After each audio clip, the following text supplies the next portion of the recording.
Bismillahirrahmanirrahim. Ya Allah, ya Alhamdulillah. Okey. Mulakan Afkar. الفاتحة. أعوذ بالله من الشيطان الرجيم. بسم الله الرحمن الرحيم. الحمد لله رب العالمين الرحمن الرحيم مالك يوم الدين إياك نعبد وإياك نستعين اهدنا الصراط المستقيم صراط الذين أنعمت عليهم غير المغضوب عليهم ولا الضالين.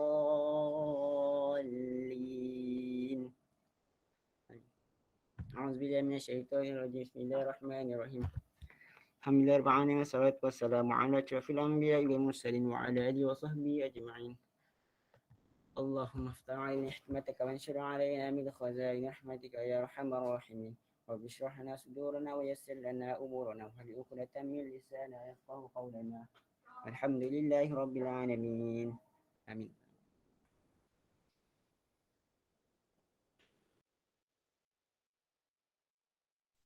Cikgu on mic. Okey, Alhamdulillah. Saya rasa kita start lah dengan Al-Fatihah ni kita sedekah, and then kita doa ni kan senjata orang mukmin kan. So doa ni free je kan.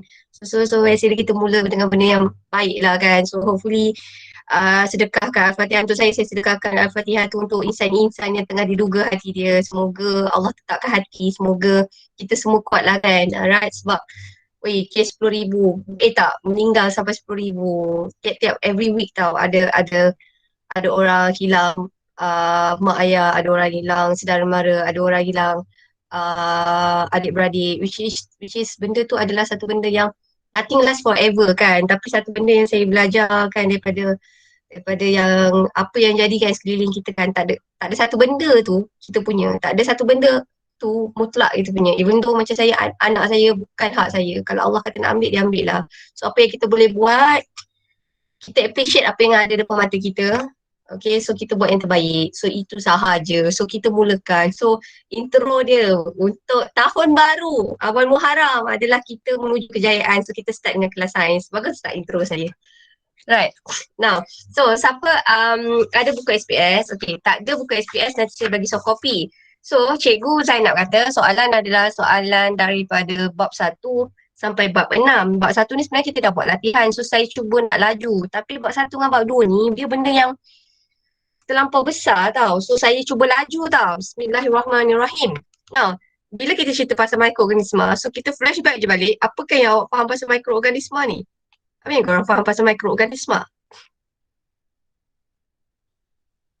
Apa tu mikroorganisma? Benda hidup yang tak dapat ni. Benda hidup yang tak dapat dilihat dengan mata kasar. Betul? Yeah, benda hidup yang tak dapat dilihat dengan mata kasar. So kita ada mikroorganisma ni. Mikroorganisma ni kita, kalau lah awak belajar, ada 5. Satu adalah fungi, satu adalah protozoa, kita ada alga, kita ada bakteria, kita ada virus. So antara 5 ni, mana satukah yang paling kecil sekali? Teka. Virus. Ya, virus adalah yang paling kecil. So awak ingat fungi ni, contoh fungi yang paling famous, kulat ni contoh yang paling famous adalah apa? Yeast. Ya, kita ada yeast, dan satu lagi kulat ni adalah cendawan. Cendawan. Okay, virus paling famous sekarang adalah COVID-19. And then kita ada alga. Alga ni biasanya dia berwarna hijau. Bila dia warna hijau, dia boleh buat apa? Fotosintesis.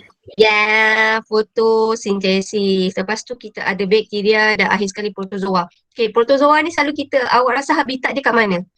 Contohnya ni Paramecium dengan amoeba. Dia punya habitat kat kawasan yang macam mana? Tempat yang lembab. Yes, very good. Tempat yang lembab ataupun berair. So kita ada sini amoeba. Okay, now bakteria. So ini adalah bakteria. So saya punya soalan, antara 5 kelas mikroorganisma ni, mana satukah yang paling banyak kegunaannya? Banyak peranan dia. Yes, kita ada bakteria. So bila kita cerita mikroorganisma ni macam manusia. Ada yang baik, ada yang buruk. Okay, kalau yang buruk, yang jahat, yang boleh menyebabkan penyakit, kita kenali sebagai virus. Okay, yang jahat. Virus ni ada virus. Tak semua virus tu jahat. Tapi macam virus ni banyak yang jahat je saya rasa. Dia start huruf P. Lepas tu dia huruf A. Patogen. Yeah, kita ada patogen. So ini adalah dia punya ni, kita ada fungi. Fungi adalah yang paling besar. Dia ada multicellular dengan unicellular, unicell. So ini adalah alga. Awak ingat alga ni biasa warna hijau sebab tu dia boleh berfotosintesis. Kita ada protozoa. Protozoa ni biasanya ada kat dalam air. Sebab tu air korang kena masak. Tapi protozoa ni biasanya boleh menyebabkan keracunan. Korela, taun. So sebab air fungsi, apa nak cakap, sumber air yang tidak bersih.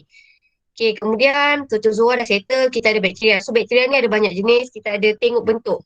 Kalau bentuk dia bulat-bulat, namanya coccus. Kalau bentuk dia berlingkar, ini namanya spirillum. Kalau bentuk dia macam hotdog, itu namanya bacillus. Kalau bentuk dia macam sperma, ada ekor, itu adalah vibrio.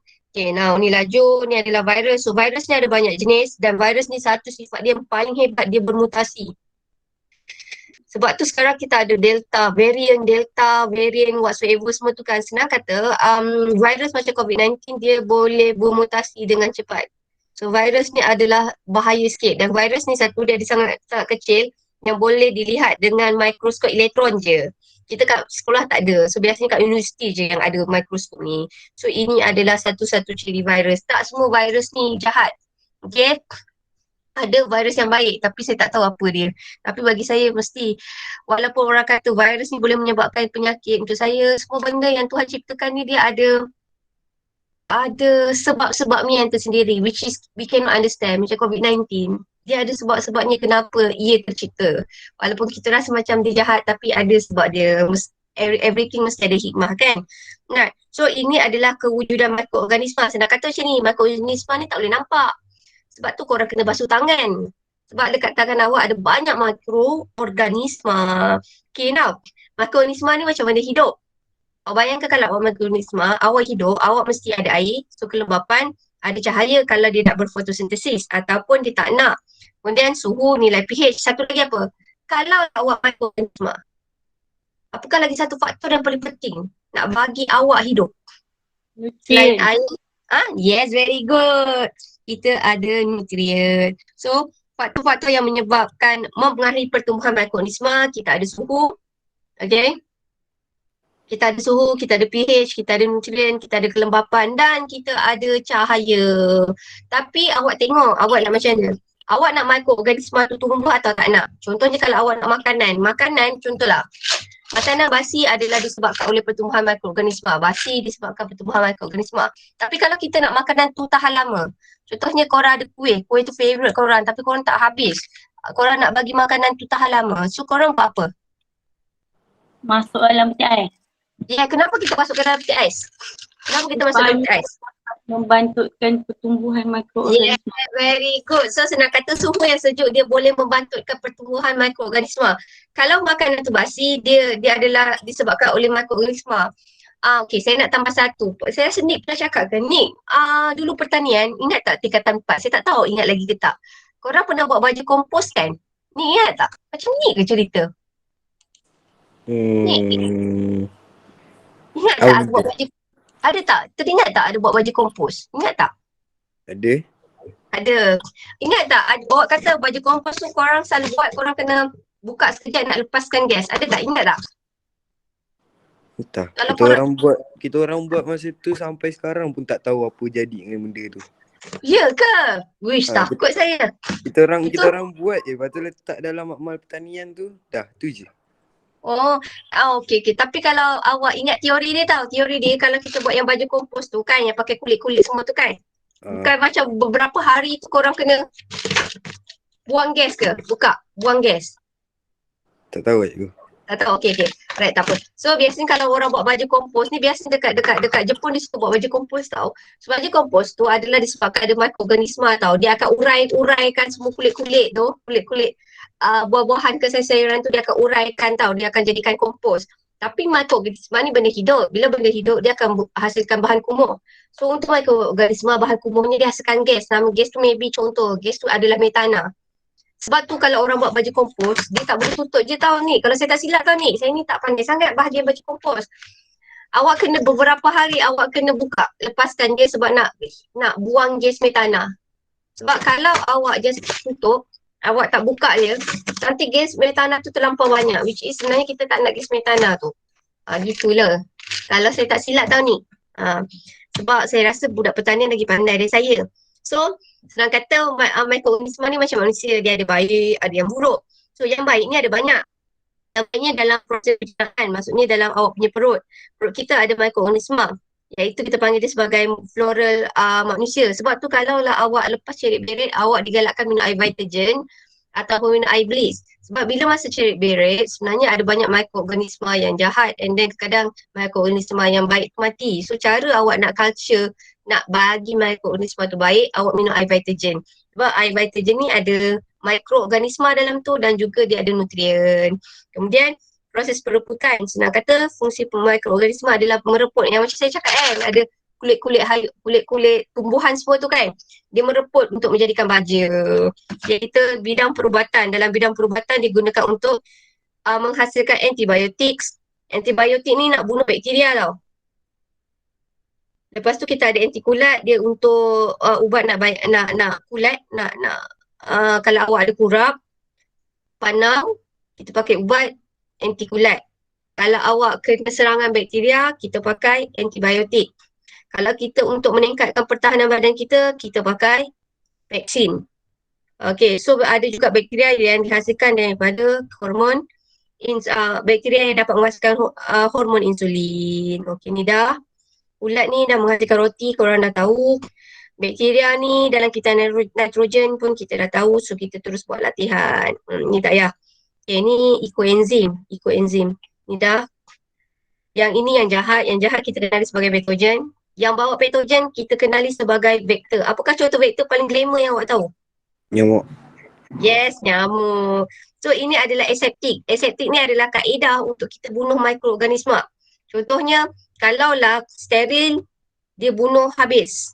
Okay, so kita ada banyak kaedah untuk bunuh mikroorganisma atau menghalang pertumbuhan mikroorganisma. So kita ada pensterilan, pendidihan, antiseptik, disinfektan, sinaran dan juga antibiotik. Okay, kalau saya luka, saya letak apa tu? Yang ubat kuning tu sebenarnya itu yang masuk yang mana satu? Antiseptik. Antiseptik. Kalau yang orang pergi mop dengan Dettol tu, itu yang mana satu? Disinfektan. Yes, very good. Disinfektan. Antibiotik tadi saya kata nak bunuh apa? Antibiotik. Antibiotik, ubat. Antibiotik tu ubat. Dia nak bunuh bakteria. Zat ada cakap. Okay, so ini adalah alat dia. So ini semua dalam teks awak. Okay, jom kita terus buat latihan. Okay, now kita bagi Nick. Okay, soalan sebab Nick ramah kan. So Nick, mana satu kak alga? A, B, C. Ini bakteria. Saya tak tahu lagi yang bakteria. Ini adalah yeast. Saya tak tahu ni apa. Ini virus kah? Ini Chlamydomonas. Chlamydomonas. Yang mana satukah yang kita kategorikan sebagai alga? A. Ya, very good. Jawapannya adalah A. Okay, so Nick bagi soalan nombor 2. Siapa nak jawab? Tak lain tak bukan. Hadi. Harif. Okay. Ini adalah kumpulan ni adalah amoeba. Ini nama ni amoeba. Yang ni protozoa. So Hadif, soalan nombor seterusnya. Ini adalah paramecium. So paramecium dengan amoeba ni termasuk dalam kategori protozoa. Okay, now soalan nombor 3. Mana satukah antara mikroorganisma ini yang sangat kecil, yang hanya boleh dilihat dengan mikroskop elektron? Come on Hadif. Ya, jawapannya adalah virus. So soalan nombor 4. Ini nak membiak ni. Cuba bayangkan dia membiak. Bayangkan Hadif ada 2, patah 2. Dapat sebiji Hadif. Daripada Hadif ada 1, sekarang kita ada 2 Hadif. So ini adalah pembiakan aseksual. Pembiakan aseksual ni jenis yang mana satu? Kita ada 4 jawapan. Kita ada pertunasan, kita ada belahan dua, konjugasi dan juga pembentukan spora. So kaedah tu tadi, paramecium tu, ini adalah dia jadi 2 yang sama. Siapa? Mana satu? Okey, nak siapa ni hari-hari ni? Acap.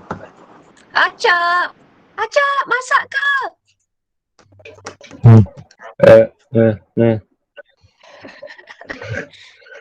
Cap, kamu Cap. Pembentukan spora dah salah. Uh, Pentunasan, belahan dia dua atau konjugasi? belahan dia dua kot. Ya, belahan dia dua. Konjugasi ni saya tambah tau. Ini adalah membiarkan Biasa. sel. Benda biasa. Alah, alah, alah. Okay, now. Soalan nombor 5, laju je ni. Soalan nombor 5. Okay, Acap nak bagi siapa jawab soalan nombor 5? Siapa jadi dalam ni? Kita hari ni ada 10 orang yang bertuah yang join kelas. Kita ada Afka, kita ada TA, kita ada Hadi Hariri, kita ada Arif, kita ada Haris, kita ada Ning, ada Nada. Terima kasih Nada masuk. Kita ada Nisa dan juga kita ada Zak. Arif. Arif, so jawapannya apa? A, B, C atau D? C.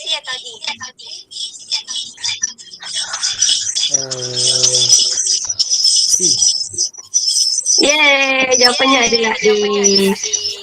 Okay, 6 nak bagi siapa?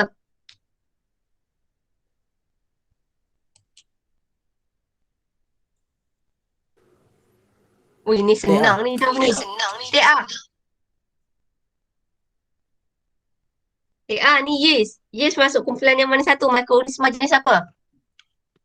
Panggi. Ya, panggil. Soalan nombor 7 nak bagi siapa TA? Ini ulang semua orang jawab sampai dekat 3 kali ni. Zak. Virus. Yes, ini adalah virus. Sebab virus adalah yang paling kecil. Okey, laju je. Tajuk ni senang. Okey, soalan nombor 8. Soalan nombor 8 sekejap. Zak, simpan dulu dalam hati. Jom kita riskan dulu. Ni dah start. Soalan dia susah sikit. Jadual 1 menunjukkan perimetri yang berbeza. Antara yang ini, kita nak menternak bakteria. Bayangkan awak nak bakteria tu banyak. Mikroorganisma tu banyak. So biasanya dia mesti perlu suhu yang sesuai. Dia mesti ada nutrien.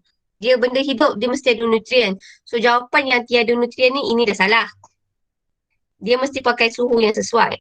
So jawapan kita N ni dah salah. So kita tinggal A, B dengan C. So manakah satu jawapan yang sesuai? So Zak nak pilih siapa pilih jawapan yang ini, soalan yang ini. Nisa hilang. Nisa dia kata line dia problem lah. Afka. Afka. Betul Afka? M juga. Yeah, M. Sebab ini adalah suhu paling sesuai. Kalau ni terlampau sejuk, ini terlampau panas. Okey, soalan nombor 9. Okey, Afka nak bagi siapa? Dafa tak ada ni, Kuzami tak ada. Haris juga. Haris. Okey, Haris. Okey, ini kita nak bunuh mikroorganisma. Kita perlukan suhu yang macam mana, Haris? Yang mana satu? Kita ada A, B, C dengan D. Spora untuk bakteria ni dia kena suhu yang paling tinggi tau. Kita tak cukup 100. Yes, Haris, thank you so much. Jawapannya adalah D. Sebab tu sebenarnya air yang korang minum ni dia ada macam air kuih. Sebenarnya dia ada spora bakteria, tapi saya rasa dah tak banyak sebab air kita ada klorin. Kalau katakanlah air yang kena masak mendidih ni macam orang yang tak ada air bersih tau. Macam kita kan kita ada air selangor semua kan. Air kita bersih, air kita diproses. Kalau negara-negara third country, contohnya saya ambil Myanmar ke maybe Vietnam ke yang tak ada air bersih. So cara diorang kena mesti masak air tu mesti lebih daripada 122 darjah Celsius. Okey. Tak apa Afiq. Okey, line memang slow lah hari ni. Tak apa. So jawapannya adalah 122. Okey. Afiq ni baguslah kan. Awak memang memilih ketua yang bertanggungjawab. Okey, now soalan nombor 10. Soalan nombor 10, Haris nak siapa? Oh, soalan ni.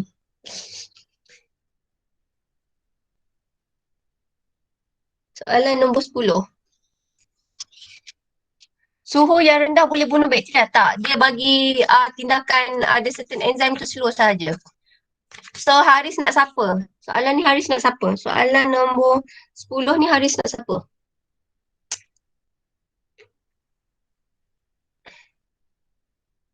Sebenarnya dalam peti sejuk dia tak bunuh tau. Nisa. Nisa ada tak? Nisa, line okey ke? Nisa. Tak okey sangat. Aku bolehlah jawab. Okey, apa jawapannya? D. Biasa sejuk-sejuk ni macam mana? Aktiviti dia jadi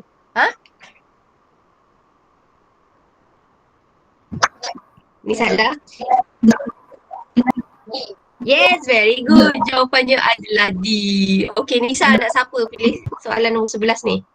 Ni senang lah ni. Boleh rotate lagi sekali. Siapa-siapa nak?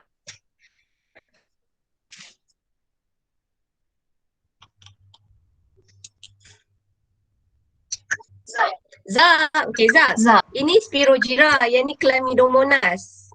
Ini Spirogyra, ini adalah Chlamydomonas. So, mikroorganisma ni termasuk dalam golongan yang mana satu? Virus, alga? Alif.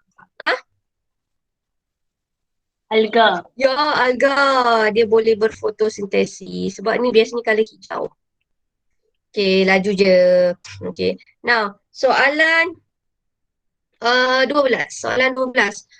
Mikroorganisma manakah yang boleh buat makanan sendiri? Maksudnya yang boleh berfotosintesis. Tak pilih seorang. Ipan.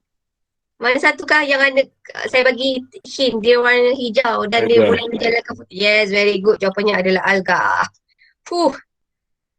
Ini adalah virus. Okay, ciri-ciri virus ni macam sekarang, virus ni kita kata dia adalah satu organisma, kita tak panggil dia kita tak panggil dia benda hidup tau, tapi kita kategorikan dia sebagai mikroorganisma. Virus ni dia ada banyak dekat badan ni, tapi dia perlukan perumah untuk dia membiak. Sebab tu awak kena basuh tangan, sebab dia boleh masuk dalam badan awak kalau awak tak basuh tangan, dia boleh hidup. Virus ni saya nak bayangkan macam cerita alien. Dia perlukan host perumah untuk dia membiak. Okay, so dekat sini nombor 13. Nik nak siapa jawab? Nada. Nada.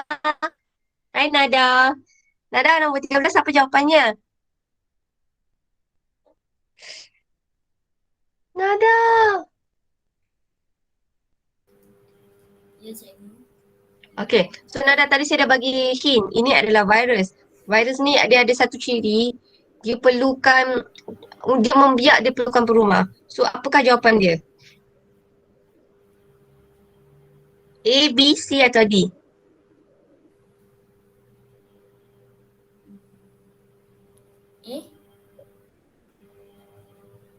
Ini membiak melalui spora kurang tepat. Ini biasanya adalah bakteria. Dia membiak, dia perlukan perumah. Jawapannya adalah B. ya, jawapannya adalah B. Virus ni dia memang perlukan host, dia perlukan perumah. Dia tak boleh, sebab tu virus kalau dekat luar ni sebenarnya kita tak, dia tak hidup tau, dia tak aktif. Tapi kalau dia masuk dalam badan kita, dia perumah, masuk dalam badan kita, dia baru boleh hidup. Virus ada banyak jenis, macam contohnya virus COVID-19. Dia attack sistem respirasi, sistem pernafasan kita. Dan juga virus COVID-19 ni dia attack orang yang ada sistem pertahanan badan yang lemah. Okay, contoh. Saya bagi contoh. Hari tu macam Adam kena positif kan. Tapi Adam survive kan. Maksudnya Adam sihat je. So saya nak cakap COVID-19 ni satulah antara ciri-ciri virus COVID-19 ni. Dia bahaya, ada orang sebab tu dia macam ada orang argue, dia tak apalah, tak bahaya pun, apa nak takut semua-semua kan. Sebenarnya COVID-19 ni untuk setiap orang, virus ni bila dia attack badan awak, dia akan memberi kesan yang sangat berbeza-beza. Dia bergantung kepada sistem pertahanan badan awak. Kalau orang ada sistem pertahanan badan yang kuat, dia boleh lawan benda itu, tak ada masalah. Tetapi kenapa kita kena jaga, kenapa orang kena ambil vaksin? Sebab kita cuba nak protect orang-orang yang punya sistem pertahanan badannya yang lemah. Contoh antara orang-orang yang punya sistem pertahanan badannya yang lemah, orang yang punya penyakit. Contohnya dia ada penyakit asma, dia ada penyakit semput, dia ada penyakit sistem respirasi. Ataupun dia dah tua. Bila orang tu dah tua, dah berumur, dia punya chances sistem pertahanan badannya adalah lemah. So senang kata, jika orang tu ada sistem pertahanan badan yang lemah, jika virus COVID-19 masuk dalam badan dia, sel darah putih dia struggle nak lawan virus tu.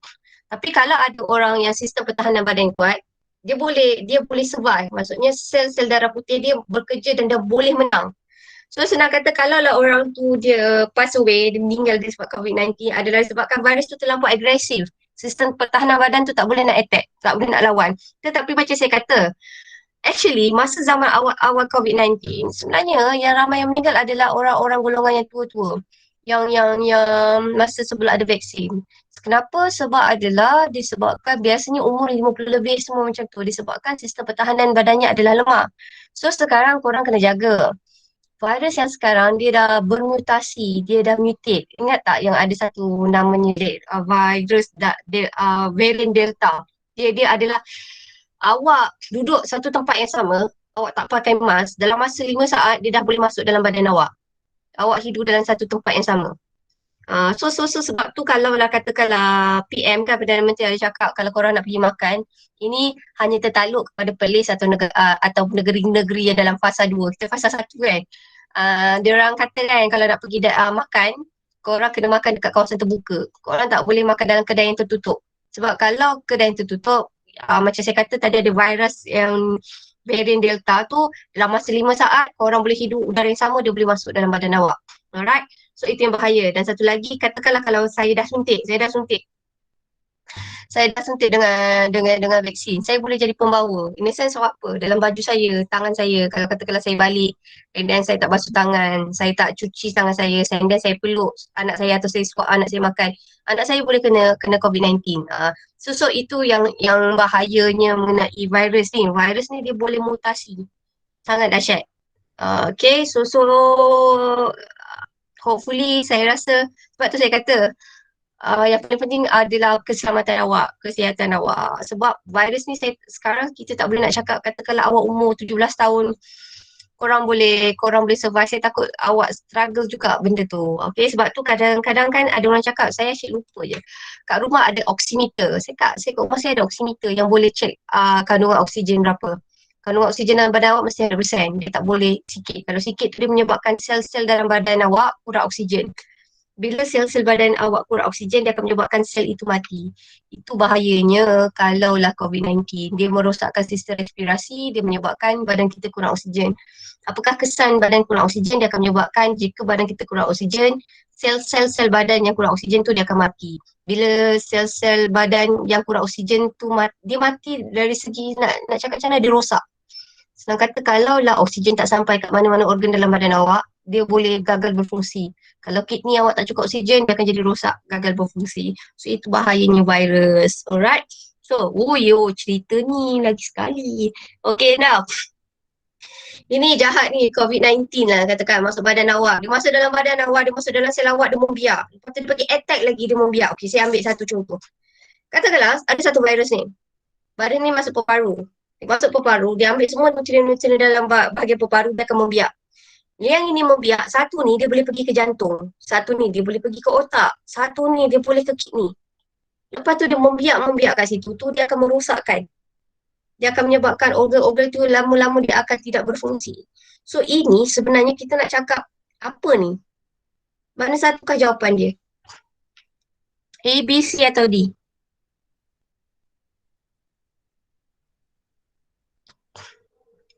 Acap. A, B, C atau D? Acap! Saya.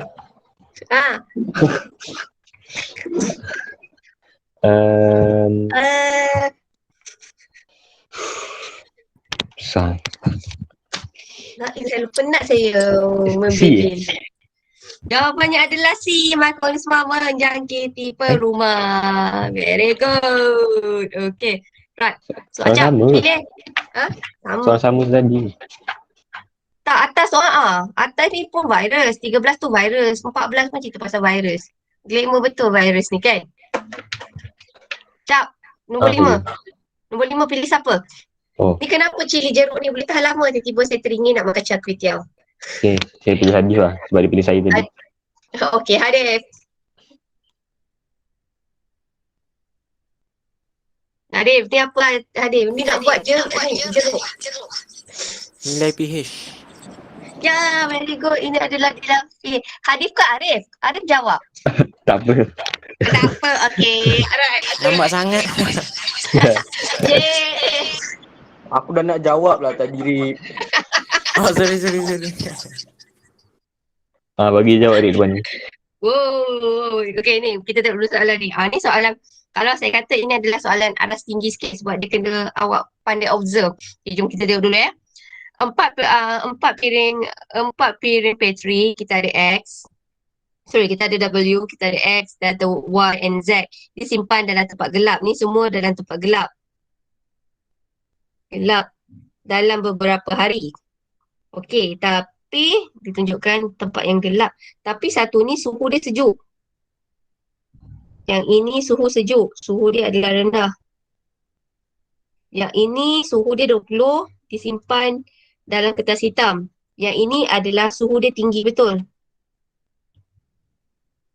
Yang ini disimpan pada suhu yang optimum iaitu adalah 37. Antara W, X, Y, Z suhu ni, mana satukah awak rasa dia akan menyebabkan mikroorganisma ni suka, dia akan membiak dengan lebih banyak? So jawapannya mana satu? W, X, Y, Z.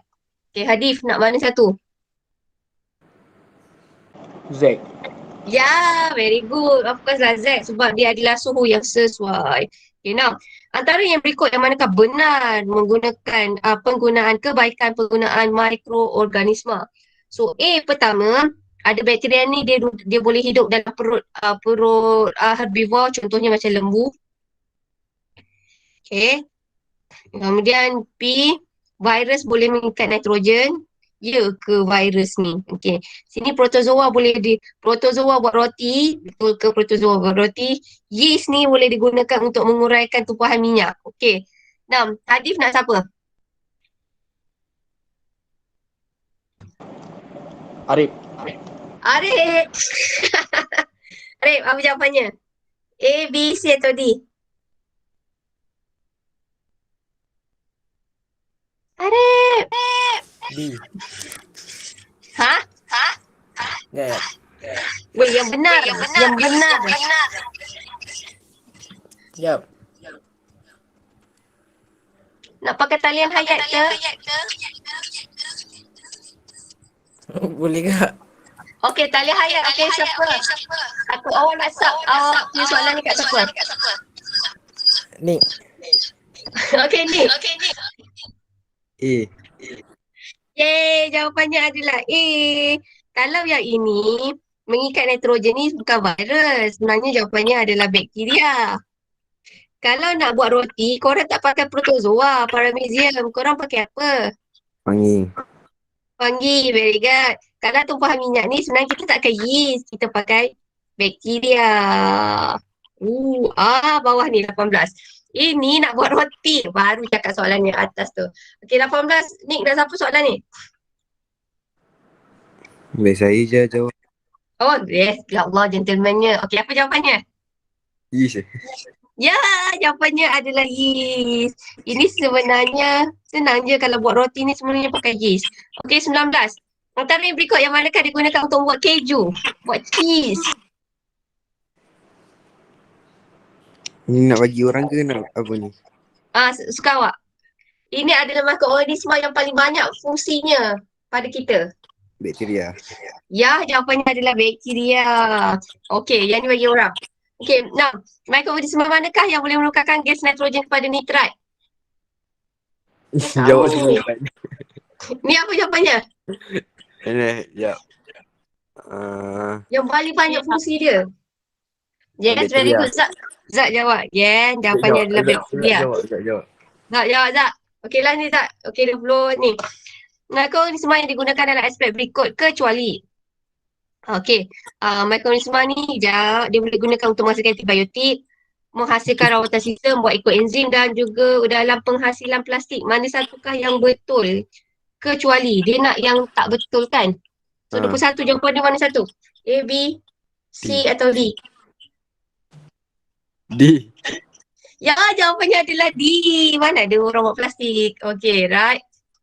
Okey, 6. Soalan seterusnya. Ini alamat ni tak ada nombor lah kat tepi dia. Sekejap ni nombor apa? 21, sini 22 lah. Okey. Now, mikroorganisma manakah yang digunakan dalam penghasilan vaksin? Fire brother. Mana? Virus. Virus. Yeah. Oh, yeah. So, satu-satunya kebaikan vaksin, satu-satunya kebaikan virus adalah penghasilan vaksin. Okey, 23. 23, Raja 10 menunjukkan pemerhatian apabila mikroismapi dicampurkan dalam adunan roti. Ni nak bagi roti tu naik. Kita pakai apa? Ya Allah, ni mesti budak anak dara semua tahu. Sekejap, saya nak bagi nada. Nada. Nada. Nada mesti tahu ni. Yeast. Ya, jawapannya adalah yeast. Okey, kalau lactobacillus ni adalah dekat dalam air vitagen atau bliss tau. So lactobacillus senang kata macam ni. Air bliss atau air vitagen yang korang minum tu sebenarnya yang korang minum ada mikroorganisma dalam tu tau. Okay, tapi mikroorganisma tu bila korang ambil kan dia tertutup. So maksudnya dalam tu ada mikroorganisma yang kuantitinya just okay, tak terlampau banyak. Just okay untuk awak. Tapi bila korang dah buka, udara dah masuk, air tu nanti dia akan jadi awak kata akan basi. Dan satu lagi sebenarnya mikroorganisma tu dia akan aktif. Aktif membiak lagi banyak dan dihasilkan bahan kumuh. Bahan kumuh tu dia akan jadikan air tu jadi lebih masam atau busuk. So yang air korang minum tu sebenarnya ada mikroorganisma. Okey, tapi mikroorganisma yang diperlukan dalam badan kita. Wow, ni soalan ni. Ni 23, 24. Apa tanya siapa yang cita-cita nak jadi nurse? Seorang jururawat ditugaskan di kawasan yang dilanda taun. Taun ni adalah disebabkan sumber air tercemar. Langkah manakah yang perlu diambil untuk mencegah dirinya daripada dijangkiti penyakit itu? A, B, C. Nada nak siapa? Jawapan soalan nombor 24.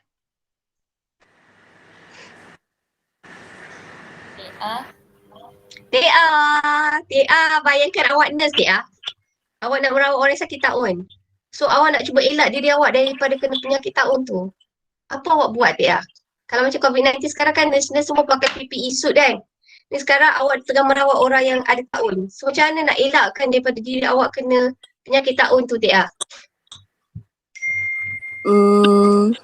Tahun tu apa? Bayangkan awak.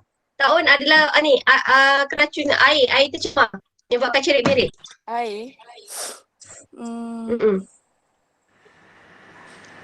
Itulah D eh. Ya, minum air yang dididihkan. Nah, 25 tau. Raja 11 menunjukkan pemerhatian yang diperoleh apabila kertas tora direndam dalam larutan tea dan larutan tea diletakkan dalam kusur bakteria. Wow, wih.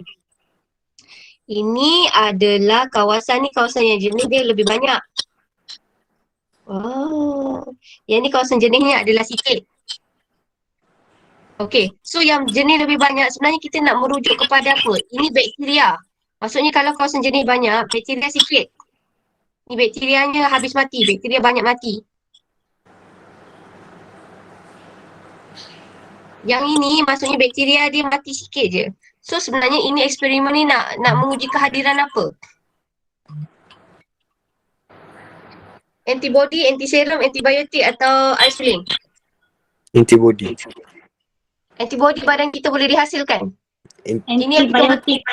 Yes, very good. Antibiotik. So kalau orang tanya apakah itu antibody? Antibody adalah badan.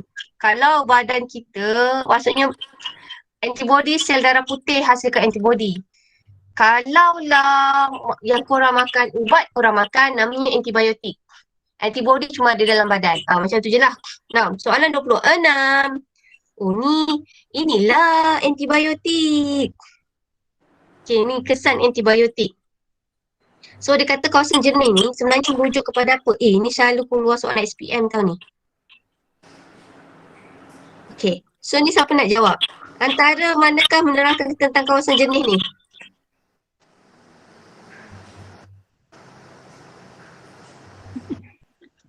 Siapa nak jawab? Ikut cikgu. Yes, sebab betul. Kawasan di mana bakteria tu tak tumbuh. So eksperimen ni dia nak membuktikan bila kita letak antibiotik ni boleh merencatkan pertumbuhan bakteria. So kawasan jenis ni merujuk ni tak ada bakteria. Soalan 27. Apakah itu penicillin? Sejenis apa?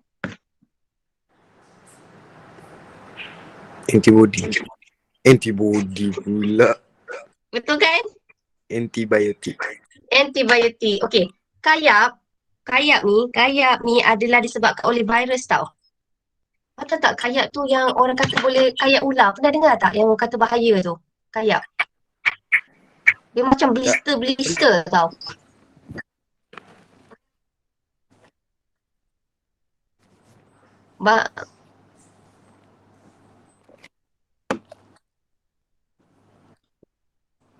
Ni, chicken pox. Korang pernah kena chicken pox tak? Chicken Tak. pox pernah kena tak?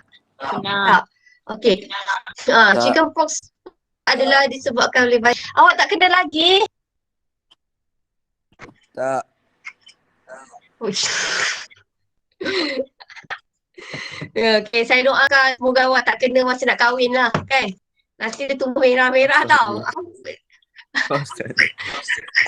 Tapi saya bagi tahu teknik. Nanti kalau lah siapa-siapa tahu kalau ada chicken pox, kalau you guys ada chicken pox, tanya dengan doktor tu, doktor ada tak ubat antiviral?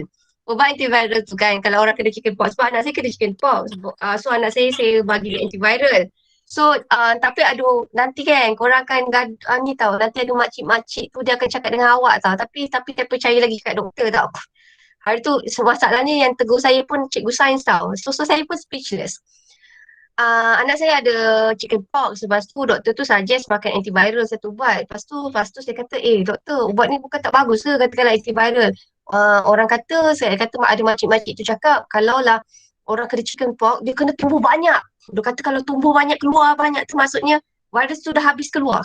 So nanti dia takkan tumbuh lagi. Orang dulu percaya kalau orang kena chicken pox kena tumbuh banyak-banyak. Kalau tak tumbuh banyak, dia kata virus tu tak habis keluar. Chicken pox tu tak habis keluar. Bila chicken pox tu tak habis keluar, orang dulu dia percaya chicken pox tu boleh kena 2 kali. So kalau zaman dulu, dia orang akan kata kena keluar banyak. Kalau tak keluar banyak, nanti dia takutkan awak kena 2 kali. So normally orang tak nak ambil antiviral tu. So saya tanya doktor, betul ke jadi macam tu? Lepas tu doktor tu explain. Tapi saya cikgu sains kan, so saya faham lah. Dia kata apa pula antiviral tu fungsi macam tu? Antiviral tu dia kata dia bunuh virus daripada dalam.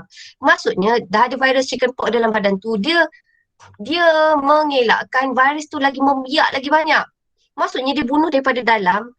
Bila dia bunuh daripada dalam, simptom-simptom yang keluar tu adalah sikit. Sebab tu bukannya dia tak tumbuh banyak. Okay, so kalau orang ambil antiviral tu, kalau orang kena chicken pox tu, dia punya scar tak sebanyak orang yang tak ambil. So antiviral is good.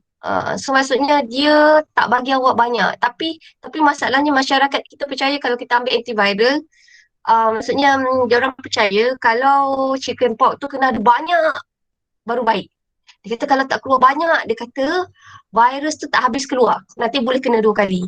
So which is benda tu adalah mitos. Tapi saya rasa makcik tu cakap dia marah. Ada juga saya kena marah. Kata kenapa ambil anak tu macam tu. Tapi saya pun diam je lah. Sebabnya untuk saya kadang-kadang ada orang tu dia dah percaya ideologi dia begitu kan. Kalau korang cakap pun dia akan tetap percaya yang dia betul kan. So saya kata okay saya cakap macam tu lah. Macam tu je. So tapi ini nak bagi awak knowledge lah untuk generasi baru. Okay now last sekali. Okay, antara yang manakah sesuai untuk mensterilkan luka? Mana satu baik untuk? Ya, jawapannya adalah antiseptik. Disinfektan ni apa? Untuk lantai. Ya, very good untuk lantai. So, kita ada sinaran ultra ungu ni biasanya untuk orang yang bedah tu kan, dia ada kena sinaran. So, kesimpulannya, tajuk ni senang lah. Tajuk ni kita cerita adalah mengenai, tajuk ni kita cerita pasal mikroorganisma. So, ingat dalam tajuk mikroorganisma, kita ada 5. Kita ada bakteria, kita ada virus, kita ada fungi, kita ada, laju. Korang masuk ni terima kasih tau. So kita ada fungi, kita ada protozoa, alga dengan virus. So dalam tajuk yang ini awak tengok kebaikan dan juga keburukan. So itu sahaja untuk tajuk yang ini dan so kejap saya tak masuk jauh-jauh ni. Sebab saya rasa korang masuk ni pun dah cukup baik. Kejap Bismillahirrahmanirrahim. Okay. Kita terus buat ulang kaji sedikit. Ingat lagi tak? Tajuk elektrokimia. Favorite Hadif ni tajuk. Tajuk favorite Hadif. Ingat. Kan? Okay. So kita terus masuk dulu elektrokimia. Saya rasa surprise korang boleh buat elektrokimia. Honestly. Okay, so dalam tajuk elektrokimia kita ada dua. Bismillahirrahmanirrahim. Okay, satu adalah elektrolisis. Oi, bunyi apa tu? Elektrolisis. Satu lagi adalah sel kimia. Okay, kalaulah elektrolisis, ini adalah perubahan daripada tenaga elektrik kepada tenaga kimia. Kalau sel kimia adalah daripada tenaga kimia menjadi tenaga elektrik, PE, tenaga elektrik. Okay, so bismillahirrahmanirrahim. Jauh sangat ni. Susah Afkar tajuk ni Afkar. Afkar. Saya nak bagi banyak-banyak lah kat Afkar soalan ni. Okay, right. Afkar, soalan nombor 1 ni apa Afkar? Kita nak cerita pasal elektrolisis. So, elektrolisis perubahan tenaga apa menjadi tenaga apa? Tenaga kimia tenaga elektrik. Tenaga? Kimia ke tenaga elektrik. Terbaliklah Afkar. Okay, saya ulang slow-slow tau. Afkar, dalam tajuk dia memang confuse sikit. Bila kita cerita pasal elektrolisis, nampak tak? Elektrolisis, dia adalah jawapannya adalah daripada tenaga elektrik menjadi tenaga kimia.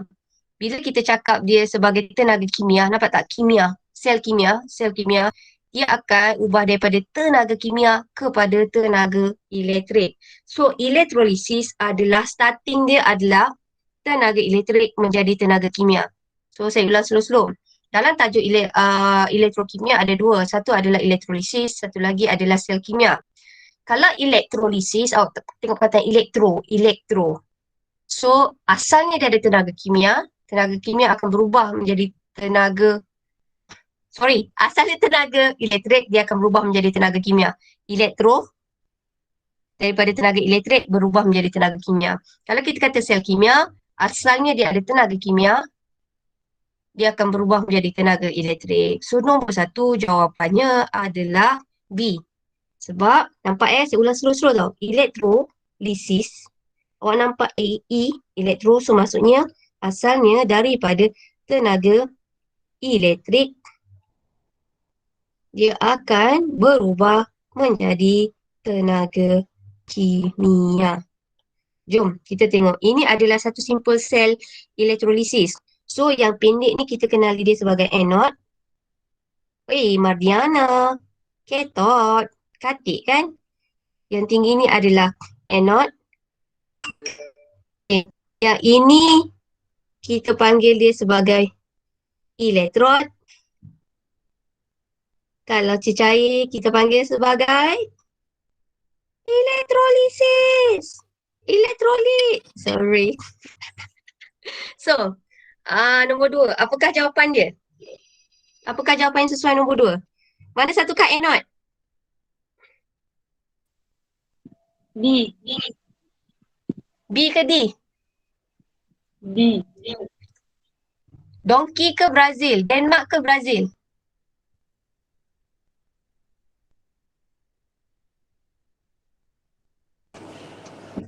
B. Betulkah? Betul ke salah Hadif? Betul. Betul. Okey, macam ni tau. Zak. Ini kan elektrod. Elektrod ni bersambung dekat yang panjang. Kenapa? Oh, Zak jawab B. Zak. Okey, sorry Zak. Betul lah, elektrod. Okey, B. So, sorry Zak. Sorry. Saya dah tua. Sound trouble. Okey, so jawapannya adalah B. Right, okey. Now, antara yang berikut yang manakah yang boleh digunakan sebagai elektrolit. So, elektrolit ni ada dua jenis. Satu adalah dalam keadaan leburan. Satu lagi adalah dalam keadaan aqueous. Aqueous ni biasanya adalah kita kenal dia sebagai larutan. Dia tak boleh dalam keadaan pepejal. So, elektrolit adalah dua jenis. Elektrolit satu leburan, satu aqueous. Elektrolit ni adalah yang ini.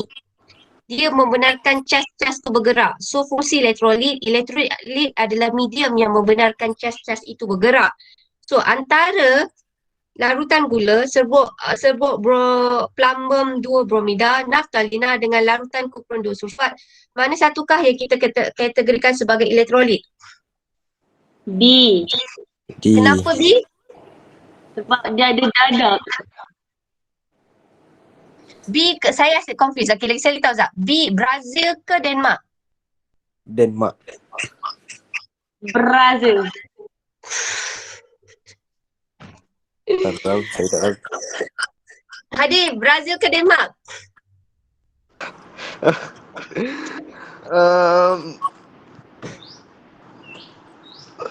Saya pun confuse lah cikgu.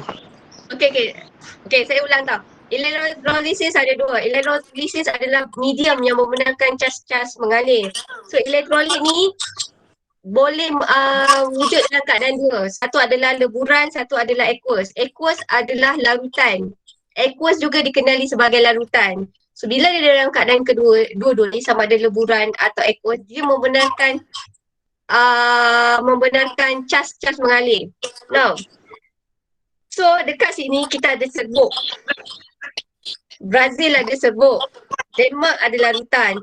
Antara serbuk dan larutan, yang mana satukah yang membenarkan cas-cas mengalir? Denmark. Yeah. So Zak, katakanlah serbuk ni tak boleh. Tapi macam mana kita boleh nak tukarkan plumbum 2 bromida ni menjadi elektrolit? Serbuk ni kita kena ubah dia dalam bentuk apa? Larutan. Ataupun leburan. So Zak kat sini, thank you. So Zak kat sini, sebenarnya yang depan ni dah betul tak? Belakang ni dah betul tak plumbum 2 bromida? Yang salahnya dekat serbuk. Sebab bila dia dalam keadaan serbuk, dia macam pepejal. Dia tak membenarkan cas-cas tu bergerak. Okay? Ni soalan ni memang dah soalan SPM tau. Okay, so kita dah step up our game. Kita masuk soalan SPM sikit. Now, So, sekarang saya sukalah soalan ni. Kita kata adalah sebagai larutan. Larutan adalah aqueous. Bila kita kata aqueous, ada dua cas yang akan memang ada. Kalau dalam larutan, which is aqueous, ada dua cas yang paling famous. Dia mesti ada, wajib ada. Which is hydrogen dan satu lagi adalah OH. So dekat sini awak nampak saja larutan. Bila larutan, confirm dia dah ada hydrogen dan juga OH. Sekarang natrium sulfat. So ada cas apa?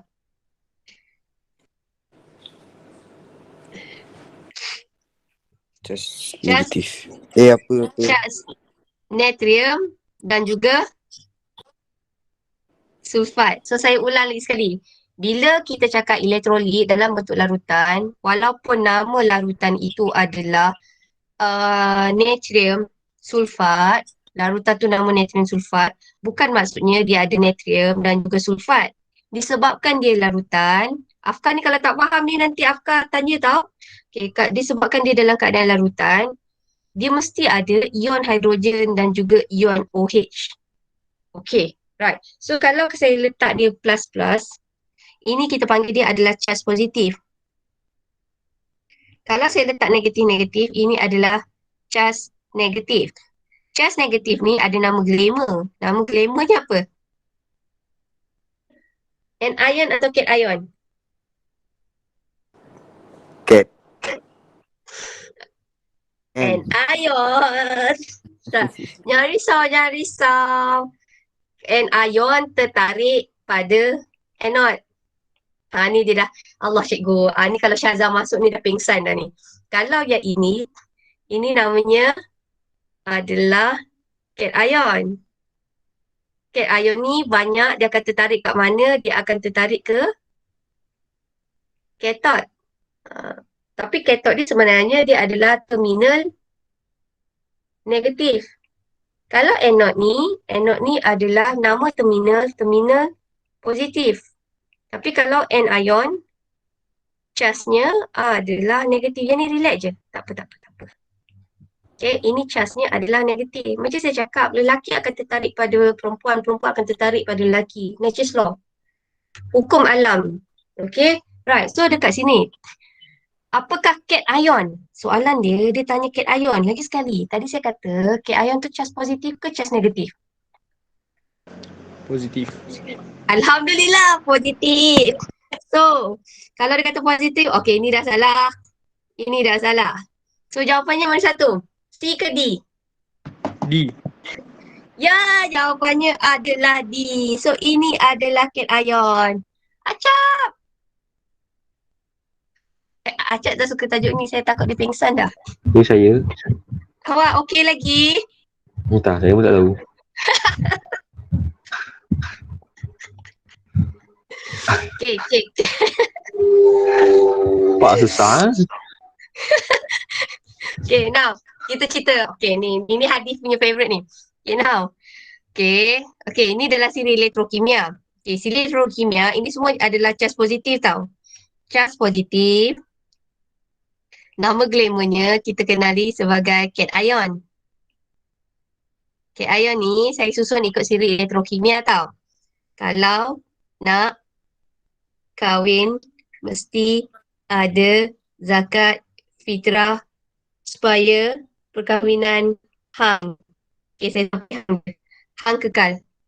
Okay. So, ini adalah start ni adalah, ini adalah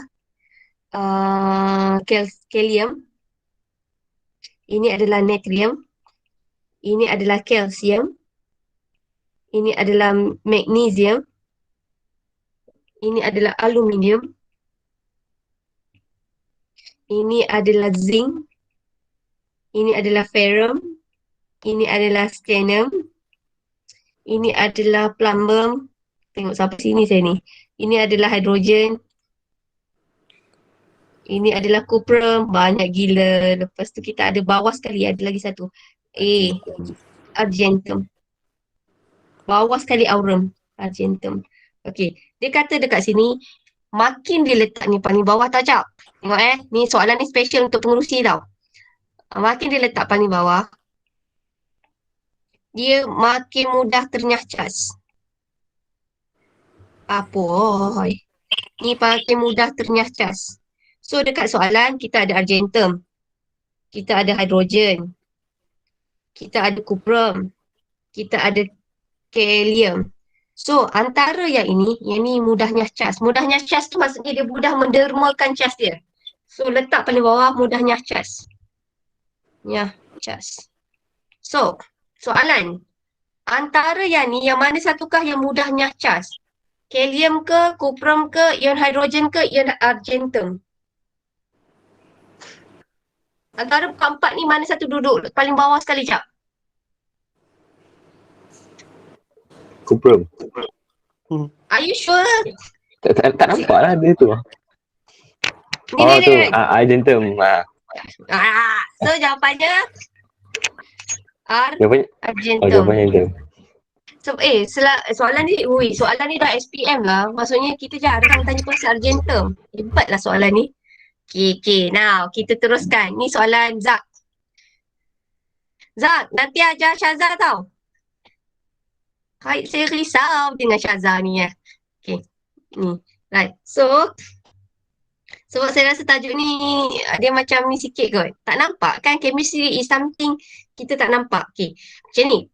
Leburan. Okay. So sekarang. Okay. Saya tanya dulu dekat Zak. Zak. Kalau lah tadi kita ada plumbum 2 bromida. Tadi soalan tadi plumbum 2 bromida tu dalam bentuk serbuk. Sekarang plumbum bromida ni dalam bentuk leburan. Apa beza plumbum bromida dalam bentuk serbuk dan juga leburan? Apa bezanya Zak? Bezanya, Ya. leburan dia boleh menghasilkan cas. Yeah, dia boleh membenarkan cas mengalir. Membenarkan cas tu bergerak. Cas bergerak. So, leburan ini kita kenali sebagai apa? Elektrod ke elektrolit? Leburan ni elektrod ke elektrolit?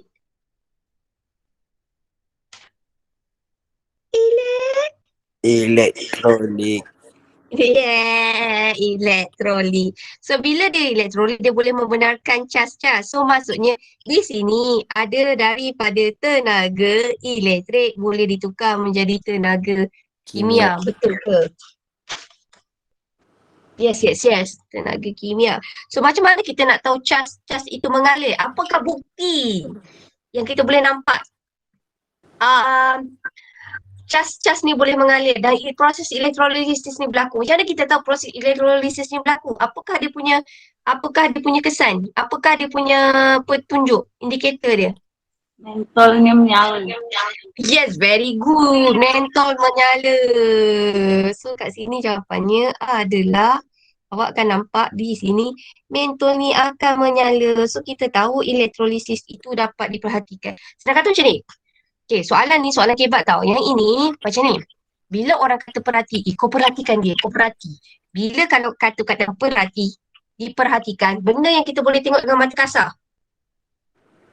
Okay. So basically perhati adalah benda boleh nampak. So mentol menyala. Kalau cas-cas awak tak nampak dia bergerak. Tapi apa yang awak boleh perhatikan, mentol tu menyala. So jawapannya adalah A. So kita teruskan. Okey, ini leburan juga. Nombor 7. Oh, sekarang ditanya apakah yang jadi pada anode. Okey, now. Okey, yang ni. Bismillahirrahmanirrahim. Saya cuba. Okey, ini adalah anode. So, yang ini sebab dia paling tinggi dekat sini, ini kita kenal sebagai anode. Okey, yang ni cathode, pendek. So, ini adalah cathode. Dekat anode, woi jangan muak. Oh ya, dengar ya. Dekat anode, dia ada anion weh. Cikgu Bayu ajar kimia, korang bagilah show some support. Awak tak tahu berpeluhnya saya. Sini adalah cation. Cation, charge positif ke negatif? Cathode terminal negatif. Kalau oleh itu cation charge apa? Positif. Terima kasih, charge positif. Okey. So kalau anode di sini, anode ni adalah terminal negatif. So anion charge apa? Negatif. Woi, anode terminal. Oh, positif. So, sebab macam ni tau, saya buat slow-slow tau. Yang ini, terminal ni, terminal negatif. So, anion adalah charge-nya adalah charge positif. So, sekarang dia tanya dekat sini, apakah yang jadi pada, mana ni? Apakah yang jadi pada anode? So, yang jadi pada anode, okey, sebelum tu, bila kita cakap dia adalah plumbum bromida, kalau saya kata leburan, ada tak ion hidrogen dengan ion hidroksida kalau leburan? Tak. Tak, terima kasih. Alhamdulillah. So kalau kat sini kita ada dua jenis ni je. Satu kita adalah bromida, Br ni negatif, bromida saya tak ingat berapa. Plumbum Pb dia adalah positif. So sekarang soalan tanya adalah anode. So kalaulah anode maksudnya dekat sini. Apa dia Zak? Okay. Zak, yang ni. Oh, Zak. Ni saya salah. Terima kasih, Zak. Okay, now. Sini adalah charge-nya adalah negatif. So, sekarang dia nak tanya apakah yang jadi kat sini. So, kita akan tengok ni, ion bromida. So, dekat sini kita nak tengok ion bromida. Ion bromida. So, teka tau. Kat sini ion bromida. Okay. So, ion bromida ni dia akan jadi gas tau. So, awak teka gas apa yang akan terhasil. Sebab soalan kat sini tanya anode. So, bila kita tanya anode, kita tengok anion je. So, dalam kes ni, anion kita ada satu jenis je, iaitu adalah ion bromida. So, ion bromida akan jadi gas. So, mana satukah jawapan yang sesuai? A, B, C atau D? B. Very good. Jawapannya adalah B. Afkar okey tak Afkar? Saya tahu tajuk ni dia struggle ni. Afkar okey tak Afkar?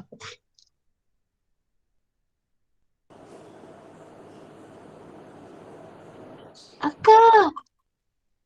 Mana ada apa? Afkar dah tak ada dah. Saya sama dengan dia, tak okey.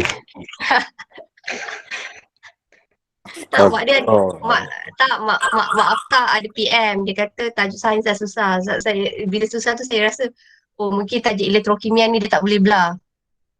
Maksud saya Afkar dia punya strength, saya rasa untuk Afkar tajuk tadi tu dia okey. Maksudnya tajuk menghafal. Afkar punya strength dia adalah menghafal. So benda macam ni tak nampak dia struggle sikit kot.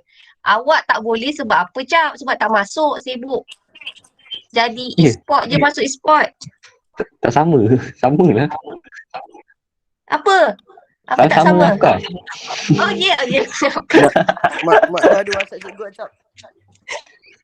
Tahu. Okay.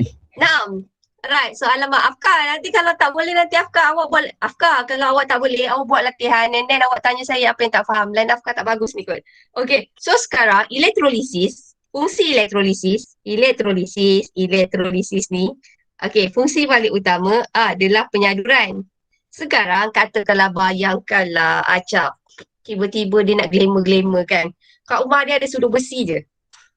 Lepas tu Acap nak bagi sudu besi kat rumah dia tu lebih berkilat. Dia nak sadukan dengan apa? Dia sadukan dengan kuprem. Ni sudu besi rumah Acap. Dia nak glamour sikit sudu dia. Dia nak sudu besi tu nanti ending dia ni akan disalut dengan kuprem. Okay. Right. So, biasanya kalau lah awak tengok kat sini, ion kalau pakai kuprem dan saya habiskan sampai sini. Ion kuprem, nama larutan dia akan ikut yang sini tau. Dia akan ikut anode ni tau. Kalau lah kita pakai rod kuprem, nama elektrolit dia teka apa? Nama elektrolit dia. Teka je. Kuprem. 2 sulfat. Tu lah nak jawab tadi. Ha. Mana dia letak Kalau awak nombor-nombor tu? Okey, yang ni okey, nombor okey. Terima kasih Acap atas soalan. Kupram 2 sulfat ni adalah dari segi persamaan seimbang kimia. Maksudnya saya tak nak cerita macam mana dia datang 2 sebab kalau dia cerita datangnya 2 tu kena tanya Cik Rizana Cap. Senang kata nama dia memang kita dah stated macam tu. Kupram 2 sulfat. Dia daripada persamaan seimbang. Yang ini Cap tanya Adam. Dia kena pakai persamaan seimbang. Saya macam tak boleh tu Cap. Okay, so yang tinggi ni ini adalah anode. Yang pendek ni Cathode. ini adalah cathode. So senang kata sudu besi ni disambung dekat terminal cathode. Dia tersambung dekat terminal negatif. Terminal namanya adalah terminal negatif yang kita kenali sebagai cathode. Kalau saya kata rod kuprum ni letaknya di terminal positif yang juga nama lainnya dikenali sebagai anode. Soalan. Marilah kita berhenti sampai sini Lepas tu kita sambung hari Khamis. Okay. Now, manakah satu jawapan yang betul? A, B, C atau D? Dia tanya cathode kan? Okay, dia tanya cathode. So, ini cathode. C. Okay. So, jawapannya cathode adalah sudu besi. Larutan adalah kupron 2 sulfat. Kenapa tak boleh magnesium? Sebab ada magnesium kat situ.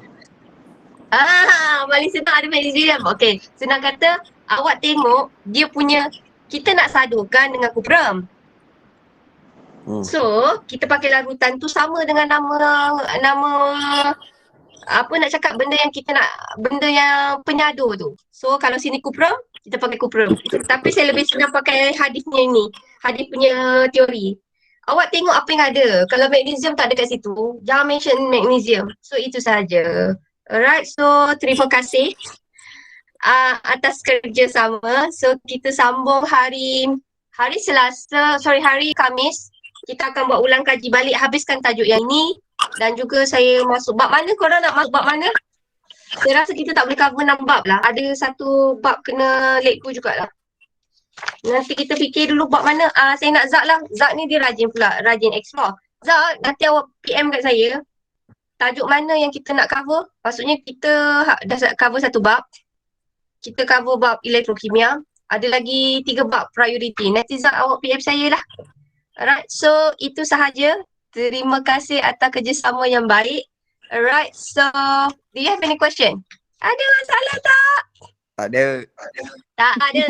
Alright. Terima kasih. Selamat tahun baru. Thank you for your time. Terima kasih atas kerjasama dan masa yang awak sudi curahkan kan, yang awak spend dengan saya. Thank you Acak. Semoga awak punya masa 1 jam lebih ni diberkati. Adalah ilmu yang